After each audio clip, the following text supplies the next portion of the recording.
Hi students, welcome back to Bosco Campus Vision.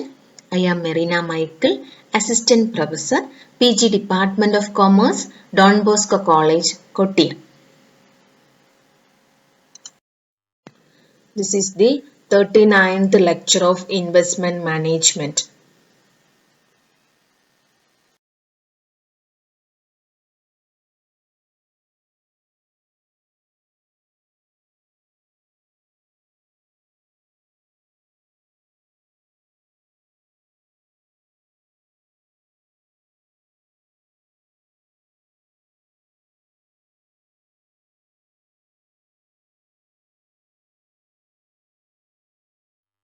In this lecture, we are going to learn importance of portfolio management. Importance of portfolio management. Portfolio management is a dynamic and flexible concept. Okay, investment management is also known as portfolio management. It is the process of managing money. It is the process of managing investors' fund. Portfolio management is a continuous and systematic process. It involves identification of investors' requirements, formulation of investment policy and strategy, execution of strategy and monitoring of portfolio. Identification of investors' requirements, formulation of investment policy and strategy, execution of strategy, monitoring of portfolio. These are the importance of portfolio management. First one, identification of investors' requirements. Identification of investors' requirements. നമുക്കറിയാം ഓരോ ഇൻവെസ്റ്റേഴ്സും ഓരോ ഇൻഡിവിജ്വൽസിൻ്റെയും ടേസ്റ്റും പ്രിഫറൻസസും വ്യത്യാസമാണ്, different ആണ്. That is investors differ from each other in terms of objectives, preferences and constraints. The foundation of investment management is the collection of data relating to investors' requirements. The analysis of this data gives an idea about the assets and securities to be selected. ഓരോ ഇൻവെസ്റ്റേഴ്സിൻ്റെയും ഒബ്ജക്റ്റീവ്സും എയിംസും പ്രിഫറൻസസും കൺസ്ട്രൈനും അനുസരിച്ചുകൊണ്ട് അത് മനസ്സിലാക്കി കഴിഞ്ഞാൽ അവരുടെ requirements എന്താണ് അത് മനസ്സിലാക്കി കഴിഞ്ഞാൽ അല്ലെങ്കിൽ അത് അറിഞ്ഞു കഴിഞ്ഞാൽ അതനുസരിച്ച് നമുക്ക് അസറ്റ്സും സെക്യൂരിറ്റീസും സെലക്ട് ചെയ്യാൻ പറ്റും. അതുകൊണ്ട് ഫസ്റ്റ് പ്രിഫറൻസ് അല്ലെങ്കിൽ ഫസ്റ്റ് ഇമ്പോർട്ടൻസ് എന്ന് പറയുന്നത് ഐഡന്റിഫിക്കേഷൻ ഓഫ് ഇൻവെസ്റ്റേഴ്സ് റിക്വയർമെന്റ്സ്. ഇൻവെസ്റ്റേഴ്സിന്റെ ആവശ്യങ്ങൾ എന്താണ്, അല്ലെങ്കിൽ ഓരോ ഇൻവെസ്റ്ററും ഈ പോർട്ട്ഫോളിയോ മാനേജ്മെന്റ് അല്ലെങ്കിൽ പോർട്ട്ഫോളിയോ ഇൻവെസ്റ്റ്മെന്റ് വഴി ആഗ്രഹിക്കുന്നത് എന്താണ് അത് മനസ്സിലാക്കിയിട്ട് അവരുടെ ഒബ്ജക്റ്റീവ്സും പ്രിഫറൻസസും കൺസ്ട്രൈനും മനസ്സിലാക്കിയിട്ട് അതനുസരിച്ച് അസറ്റ്സും സെക്യൂരിറ്റീസും സെലക്ട് ചെയ്യാൻ പറ്റും. That is first one, identification of investors' requirements. Next, formulation of investment policy and strategy. Formulation of investment policy and strategy. The policy will lay down the different asset classes of investments, that is shares, debentures, bonds, etc. and the proportion of funds to be invested in each class. After formulating the investment policy, the next stage is to prepare the investment strategy. The strategy will have to be correlated with the expectation of the capital market and the individual sectors of the industry. രണ്ടാമത്തെ importance എന്ന് പറയുന്നത് formulation of investment policy and strategy.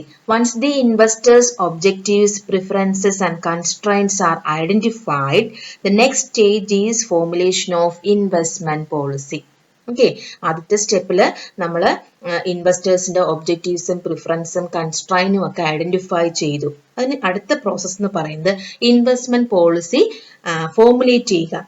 ഈ policy formulate ചെയ്യുന്നത് different asset ക്ലാസസിന്റെ ബേസിലായിരിക്കും. That is shares, debentures, bonds. Okay, and the proportion of funds to be invested in each class. എത്രത്തോളമാണ് ഓരോ ഇൻവെസ്റ്റേഴ്സിനും ഷെയർസിൽ invest ചെയ്യാൻ എത്ര താല്പര്യമുണ്ട്, അതല്ലെങ്കിൽ ഡിബെഞ്ചേഴ്സിൽ ഇൻവെസ്റ്റ് ചെയ്യാൻ എത്ര താല്പര്യമുണ്ട്, ഡെറ്റിൽ ബോണ്ട്സിൽ ഇൻവെസ്റ്റ് ചെയ്യാൻ എത്ര താല്പര്യമുണ്ട്, ഇതിനനുസരിച്ചായിരിക്കും ഡിഫറെന്റ് അസറ്റ് ക്ലാസ്സസിൽ ഇൻവെസ്റ്റ് ചെയ്യുക. ഓക്കെ, ഇതിനനുസരിച്ച് ഇൻവെസ്റ്റ്മെന്റ് പോളിസി ഫോർമുലേറ്റ് ചെയ്ത് കഴിഞ്ഞാൽ നെക്സ്റ്റ് സ്റ്റേജ് എന്ന് പറയുന്നത് ഇൻവെസ്റ്റ്മെന്റ് സ്ട്രാറ്റജി ഫോർമുലേറ്റ് ചെയ്യുക. ഓക്കെ, ഈ സ്ട്രാറ്റജി എന്ന് പറയുന്നത് investment strategy will be formulated for income and capital appreciation and for the level of risk tolerance. Investment strategy formulate ചെയ്യുന്നത് income and capital appreciation. നമുക്ക് ഈ investment കൊണ്ട് അല്ലെങ്കിൽ ഈ പോർട്ട്ഫോളിയോ കൺസ്ട്രക്ട് ചെയ്യുന്നത് കൊണ്ട് ക്യാപിറ്റൽ അപ്രീസിയേഷൻ ഉണ്ടാകണം. ഓക്കെ, പിന്നെ റിസ്ക് ടോളറൻസ് അതിന്റെ ഒരു ലെവലും നോക്കിയിട്ടായിരിക്കും. Okay, the investment strategy will have to be correlated with the expectation of capital market and individual sectors of the industry. അന്നേരം നമ്മൾ സെലക്ട് ചെയ്ത പോർട്ട്ഫോളിയോയിൽ ഏതൊക്കെ sectors of industry sectors different ആണ്. Primary, secondary, quaternary, that is agriculture sector കാണും, industrial sector കാണും, service sector കാണും, IT sector കാണും. ഇതിൽ ഓരോ സെക്ടേഴ്സിൻ്റെയും കമ്പനീസിന്റെ ഷെയർസ് എത്രത്തോളമാണ് നമ്മൾ ഈ പോർട്ട്ഫോളിയോയിൽ സെലക്ട് ചെയ്തേക്കുന്നത്. Then also along with that the capital market expectation. On the base of investment policies, strategy and investors expectation of the market, a particular combination of investment is selected. ഇതൊക്കെ നോക്കിയിട്ടാണ് ഒരു particular combination of investment select ചെയ്യുന്നത്. ആദ്യം ഇൻവെസ്റ്റേഴ്സിന്റെ ഡിസയറും പ്രിഫറൻസും കൺസ്ട്രൈൻസും ഒക്കെ നോക്കും. അത് കഴിഞ്ഞ് ഒരു ഫോർമുലേഷൻ നടത്തും. ആ formulation investment formulation policy formulate ചെയ്തതിന് ശേഷം സ്ട്രാറ്റജി ഫോർമുലേറ്റ് ചെയ്യും for the capital appreciation and income appreciation.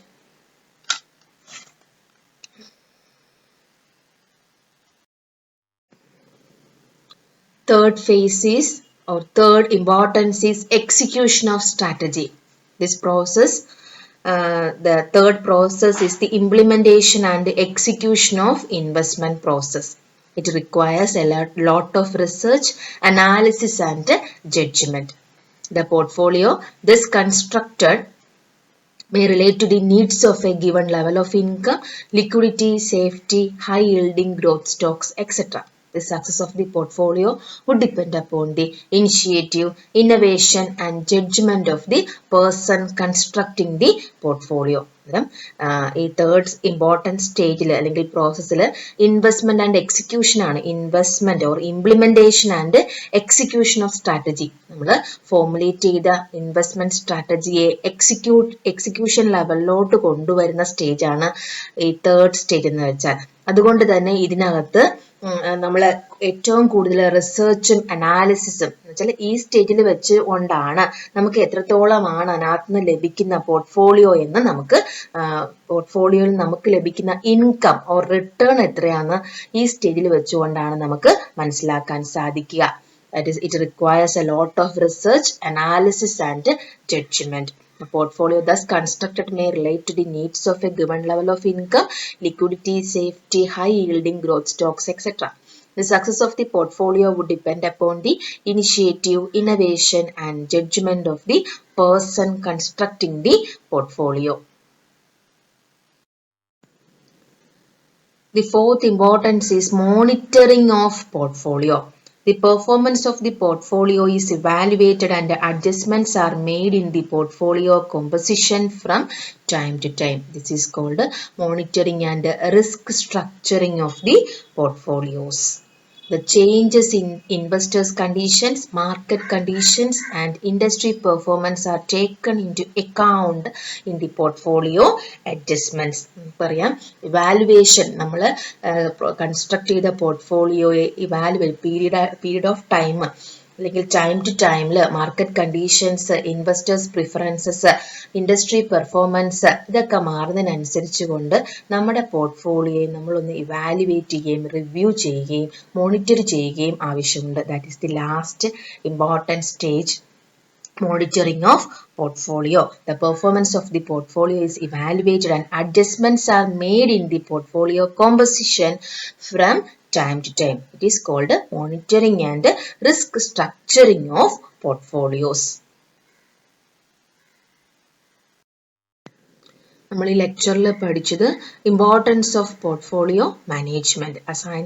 Assignment from this session. What you meant by portfolio management? State its importance.